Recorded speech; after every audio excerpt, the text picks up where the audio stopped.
Hello again and welcome back to English Today.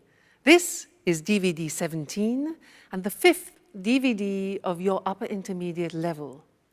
And in this DVD, we'll begin with another 2 episodes of our story, That's Life, followed by our special TV programs, where our culinary experts will be talking about how to set the table. This will be followed by a discussion about e-commerce and about doing business on the internet. Then, in the grammar section, we'll study how to position adjectives in the English sentence and also look at some of the main differences between American and British English, all right?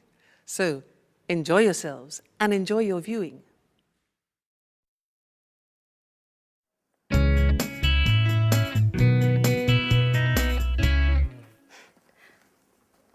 I knew it. It couldn't have been different. Watch out! Oh, God. Did you hurt yourself? Oh, no. You should watch where you're going. Oh, no. Oh, no. I'm used to walking into things. You know, I'm a bit absent-minded. When I was a kid, I was always falling over. I was always covered in bruises. But, oh, excuse me now. The first full moon of the summer. Just wonderful. Hey, what's the full moon got to do with anything? No, nothing. Come on, please. Tell me what you're reading. It's just a beautiful love story full of passion. It's a love story between a young lady of the nobility and a farmer. The girl's father wants her to marry a lord and is against the relationship.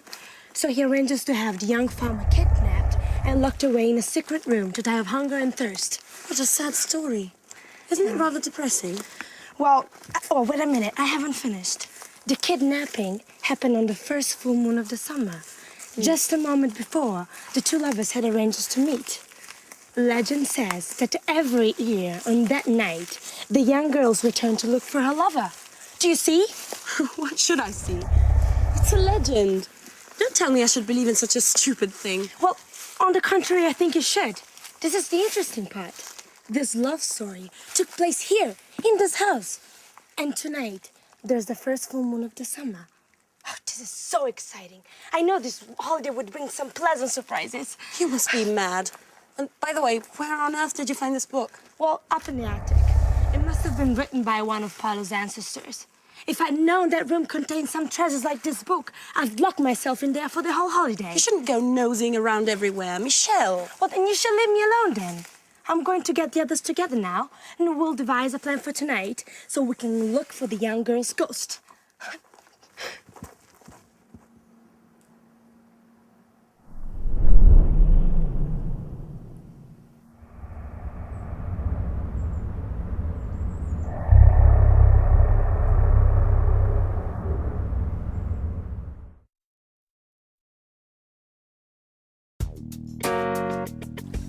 Hey, Sarah! Lick a flip!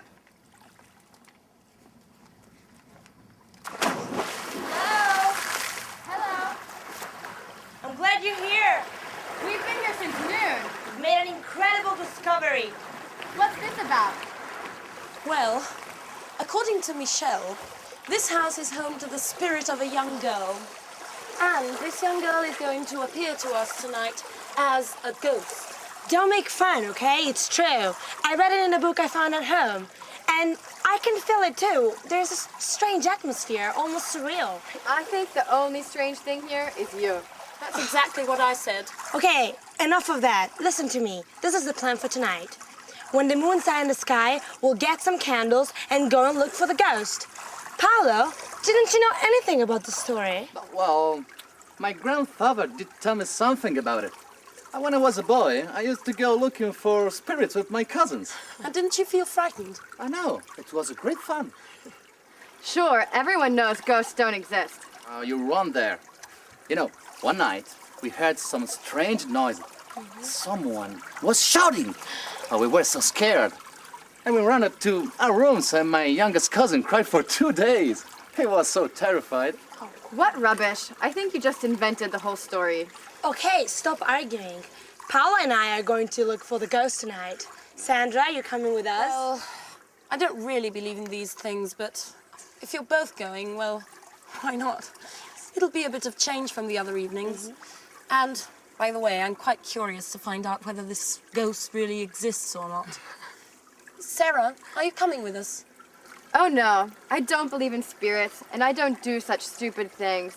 I'll just stay in my room and read. Oh, come on, Sarah. Don't be the usual spoil sport. Come with us. You'll see it'll be fun. Don't insist. I said no. That damn pub. She wouldn't be like this if it hadn't burned down. I know, you're right.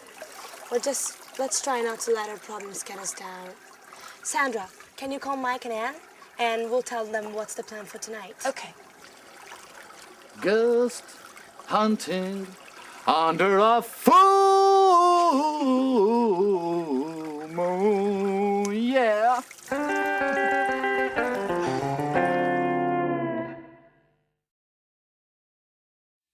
Hi everyone, and welcome back for another lesson.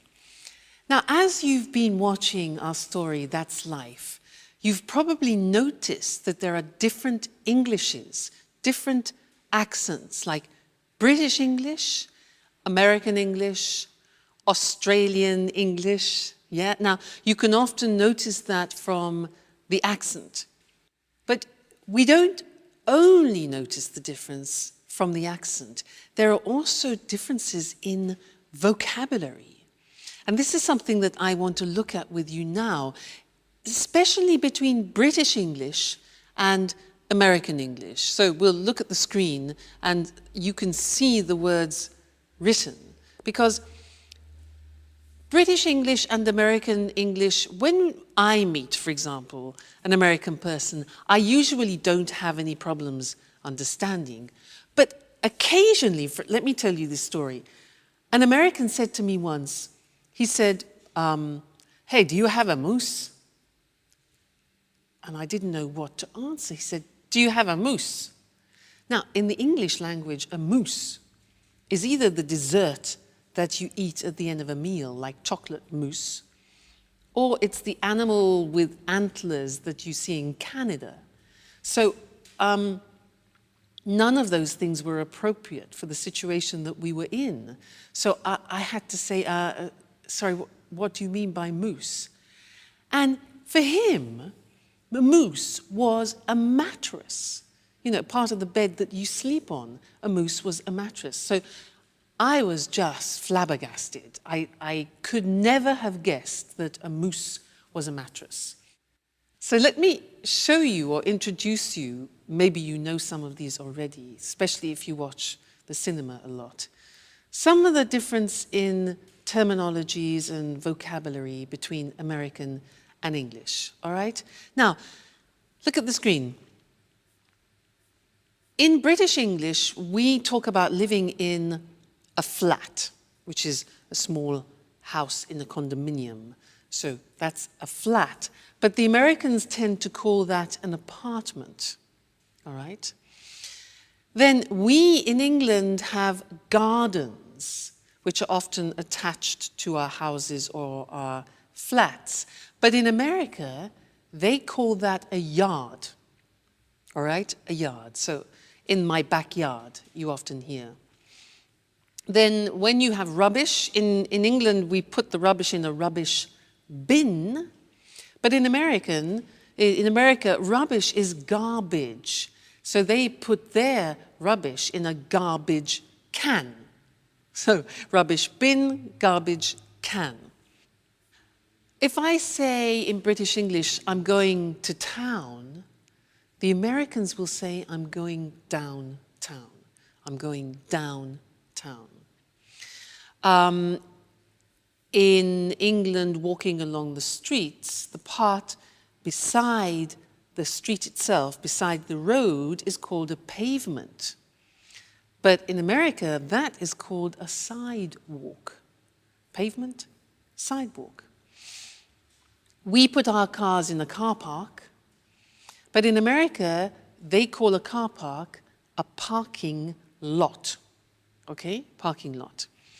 We in Britain, we drive on motorways, whereas in America, you will hear the word freeway or highway or even superhighway, All right, so motorway in Britain, freeway, highway in America.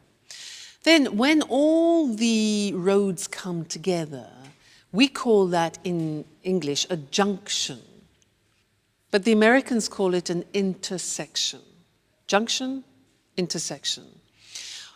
When we are traveling in our cars, we go and we buy petrol. The Americans buy gas or gasoline. For us, gas is a liquid air. So, gas, gasoline, in British English is petrol, okay? Then, in England, we go to the cinema. In America, they prefer often to use movies, go to the movies. Then, for example, if you go to a theatre and you want to go to the wardrobe, for example, and leave your coats, etc., very often in America, that is called the closet. So, wardrobe, closet. Then, if you're in a restaurant, to begin with, we in England have a starter. The Americans have an appetizer. And this is very interesting. When you take potatoes and you fry them, and for example, you have it with steak, in English, those are called chips. The Americans use French fries. Now, in English, when you have a bag, for example, at a party, if you're having an aperitif, we often have nuts and what we call crisps.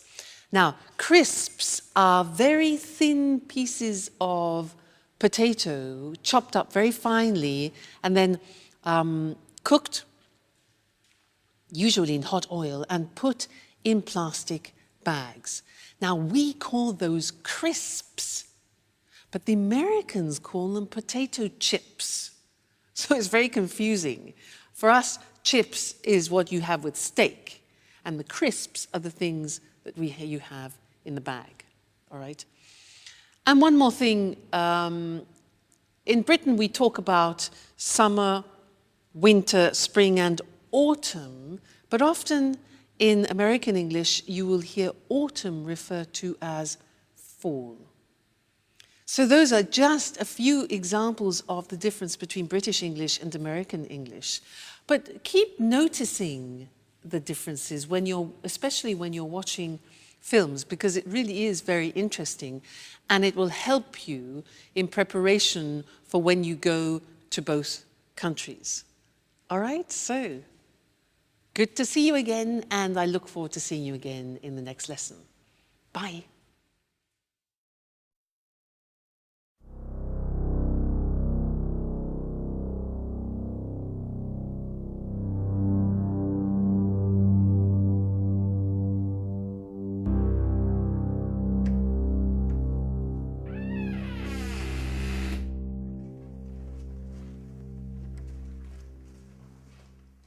So, this is the abandoned wing? Yeah? Oh, I should never have got involved in this charade. I still can't believe you persuaded me to come along. Oh, come on, Anne. You'll have fun. You won't regret. Can anyone tell me exactly what it is we're looking for? Mike, do you ever listen when people talk to you? We're looking for the ghost of a young girl. Legend says that when the full moon's high in the sky, she returns here to look for a young lover.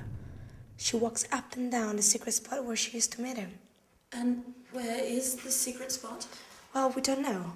But Paolo told me that last year he'd heard strange sounds coming from this house. We can start from here. Where here? How can we possibly if we can't see anything in the dark? Don't worry. I know this place very well. Okay, silent. Otherwise, we're not gonna hear anything.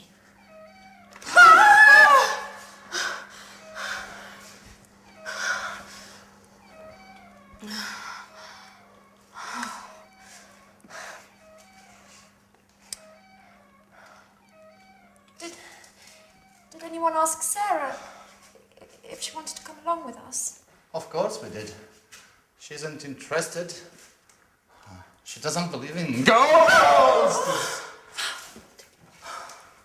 Well, you still should have insisted. It's not nice to leave her all by herself at night. Okay, can we please start searching again?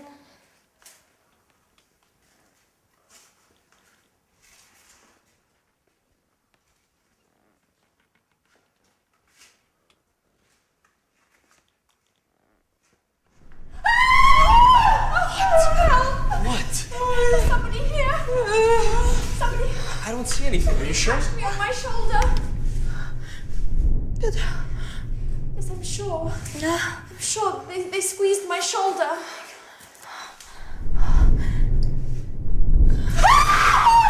It's me! What an idiot, Paolo! Paolo. Okay. Now that we've solved that mystery, silence everyone, and let's continue. Well, to be honest, this place is kinda Creepy. creepy, yeah?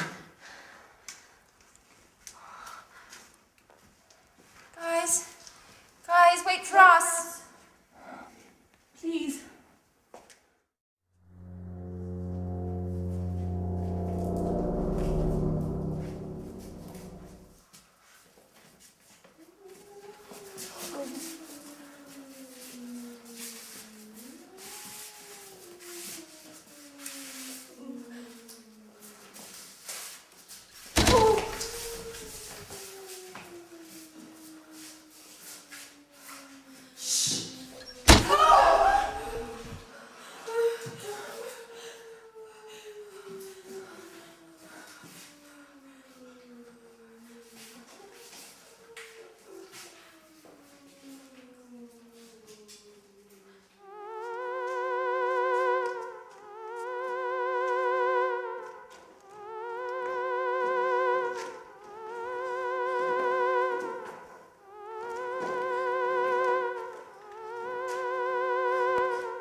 Who's come to disturb my eternal sleep?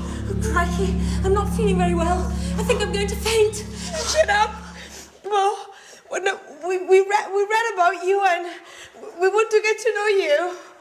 I don't like intruders. Do you know what happens to the people who cross my path? What happens? A horrible death. You must choose between being burnt alive or being eaten by wolves. Oh my God. Listen, Miss Lady Ghost. I think there must be some misunderstanding here. We're all going to leave now and let you look for your lover in peace and quiet. Right, everyone? Don't move an inch. It's too late. Your fate has been decided. I beg you, please don't kill us. I didn't even want to come. They forced me to come with them. Really. Be quiet! Now, all of you, close your eyes and put your hands up in the air. And now...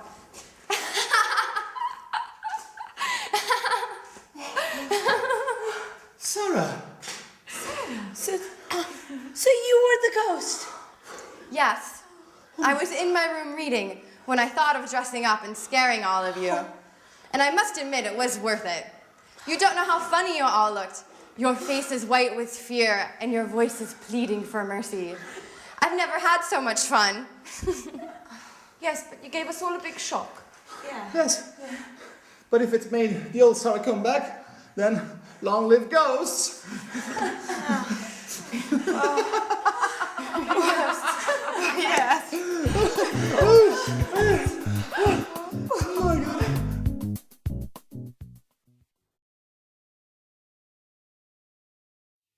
Do you believe in ghosts? I do. You know, once when I was teaching in England, I was in a mansion, a beautiful old house in the country. And they told me that every day in one of the rooms in a mansion, there was a breeze which passed through the room every afternoon at 4 o'clock. And they said it was a friendly ghost, a she, a woman, who haunted the house every day she passed through the room at 4 o'clock on the dot. I believe in ghosts. They're all in Scotland and Britain, I think, in general. Now, I want to do something with you in this lesson related to English adjectives. If you look at this bag, if you want to describe this bag, you could say it's big, you could say it's brown, it's useful, it's casual. So these are a few adjectives which you could use to describe the bag. Now, the problem is if you want to use more than 1 or 2 adjectives before the noun, how do you order them? Do you say it's a big, casual, useful brown bag, or it's a brown, big, casual, useful bag?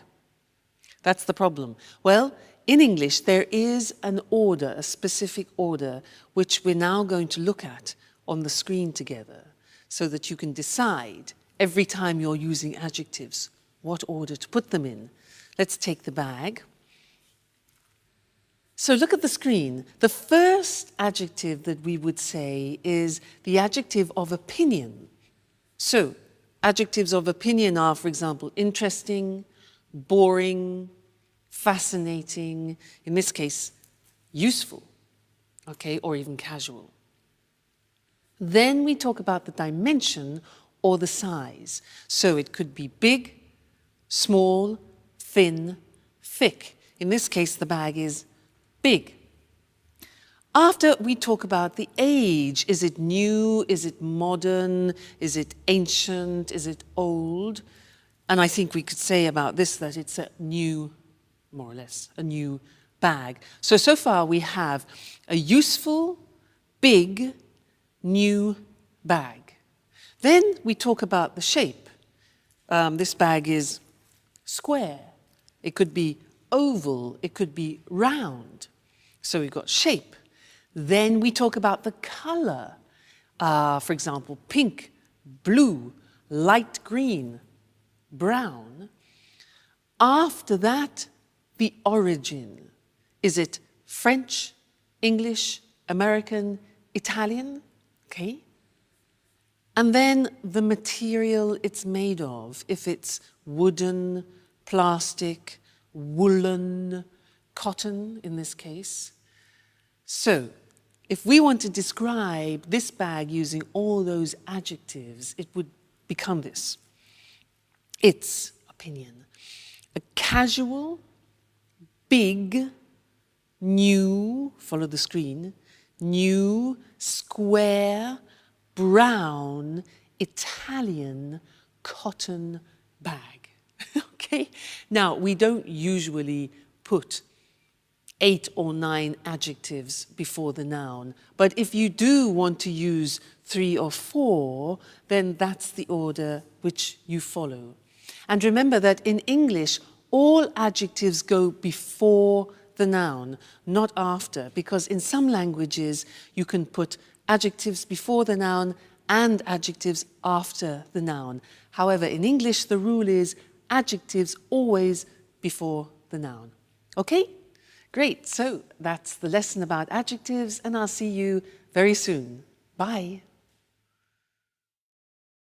Welcome to Cooking Today. Hi, Lisa. Good to see you. Good to see you again, Nancy.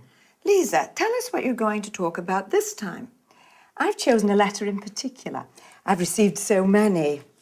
Here we are. It comes from Lynn. Dear Lisa, you're the person I most admire in my life. Please help me. My husband has decided to invite his boss and wife for dinner, and I've no idea how to arrange a formal table setting. Husbands can be so insensitive. Well, dear Lynn, you don't need bone china, silverware, or crystal to set an attractive table. Where does one begin? I'd start with the table covering. The ideal tablecloth for a formal dinner is a damask one, or a cloth with delicate embroidery. Can it be placed over a bare table?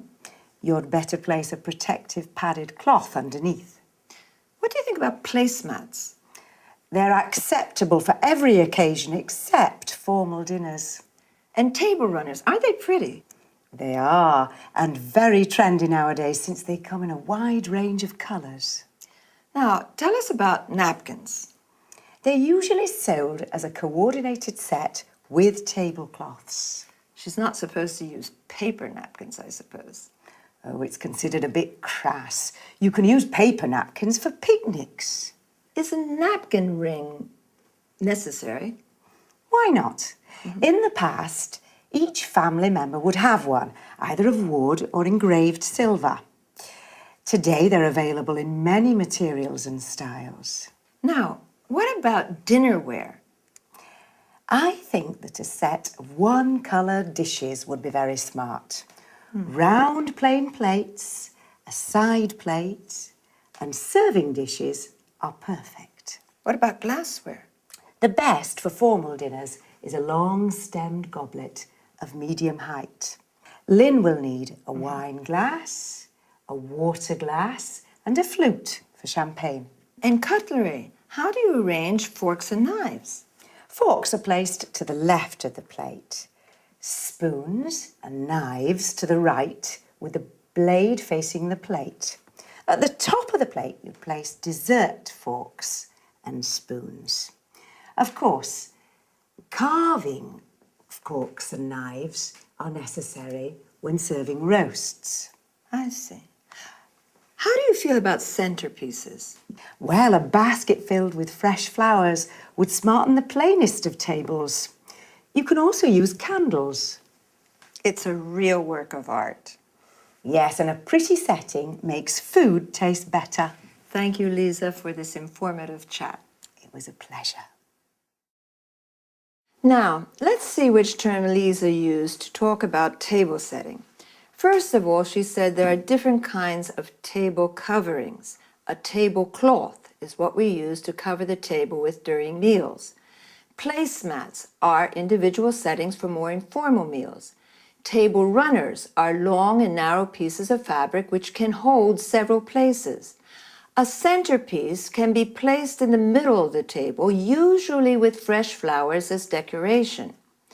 If you want to protect your table from stains or heat, you better place a protective padded cloth under the tablecloth.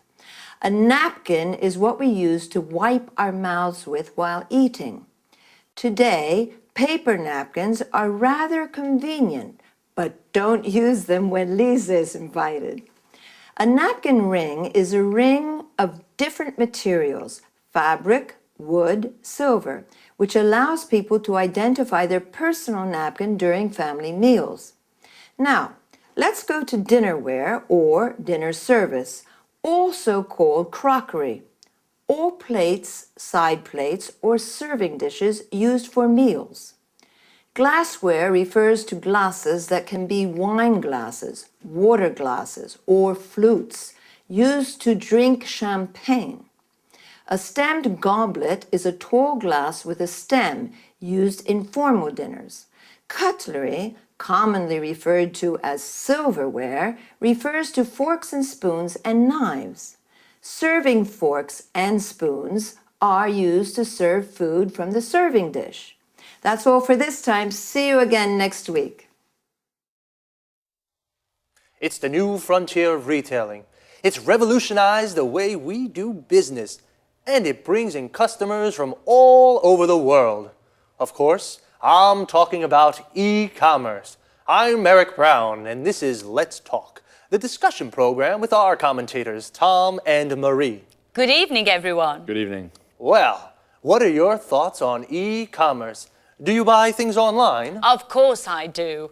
I always book low-cost flights, and I also buy DVDs and books on the internet, as most people do. I shop online not only for the convenience, but also to pay the lowest price possible on any given item. I used to visit different websites to shop around for the lowest price, but now that automatic comparison shopping is possible, my browser automatically shows me the prices for the same DVD at different online stores on the web. I can easily compare prices and choose which one to buy. Marie, did you know that you're a typical online shopper? In fact, 52% of online shoppers buy books, 41% buy leisure and travel items, including holidays and flights, and 40% buy DVDs and CDs. Well, Eric, online shopping is very popular today. In the UK, for example, 48% of people regularly shop on the internet. Did you know that economists put the value of online shopping in the UK at £2.26 billion and that the e-retail market is growing by 32% a year?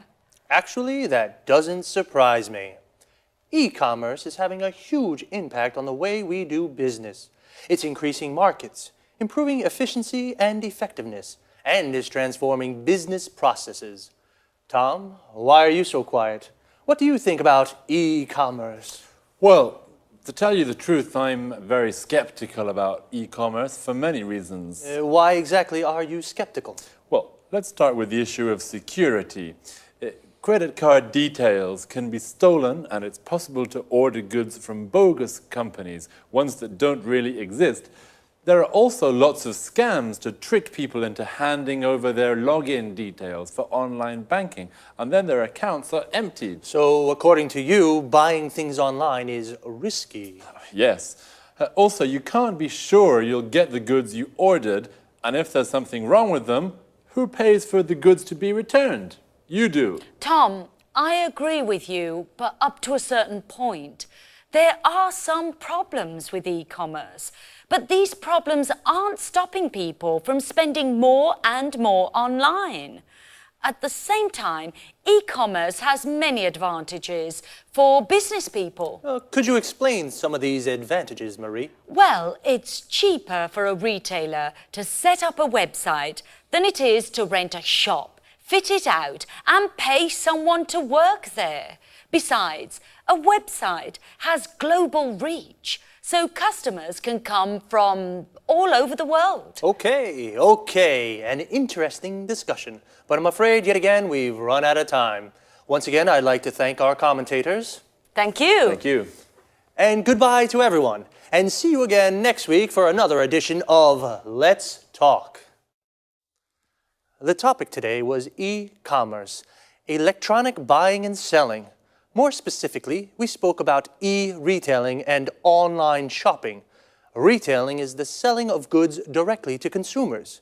Consumers are the people who buy goods. Online means with the internet.